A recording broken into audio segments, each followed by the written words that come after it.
Governor Khyber Pakhtunkhwa Faisal کریم کنڈی نے P T I پر تنقید کرتے ہوئے کہا ہے کہ انہوں نے اپنے ہی حمایت کردہ مسودے کو پارلیمان میں ووٹ نہیں دیا۔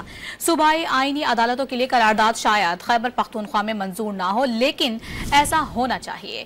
کراچی میں تقریب سے خطاب کرتے ہوئے گورنر کے پی نے کہا کہ ان کے صوبے میں جلسے، جلوسوں، دھرنوں پر توجہ ہے۔ آپ کو ووٹ اس لیے نہیں ملا کہ آپ اسلام آباد پر چڑھائی کریں، ملک کو کمزور کریں۔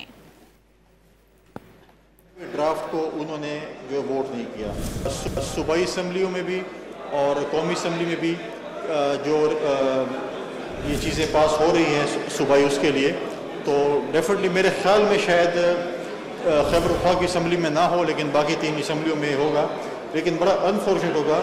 چاہیے یہ کہ خیبر پختونخوا اسمبلی کے ممبران، ان کی پارلیمنٹ جو ہے صوبائی اسمبلی، وہ بھی اس کو پاس کرے۔ ہمارے صوبے میں صرف یہی بات ہے کہ کب جلسہ کرنا ہے، کب جلوس نکالنا ہے، کب دھرنا کرنا ہے۔ آپ کو اس لیے منتخب نہیں کیا گیا کہ آپ ہر ہفتے اسلام آباد پہ چڑھائی کریں اور کوشش کریں کہ ملک ڈسٹیبلائز ہو۔ پی ٹی آئی نے ہمیشہ یہ کام کیا ہے اور کبھی بھی یہ نہیں چاہتا کہ ملک ترقی کی طرف جائے۔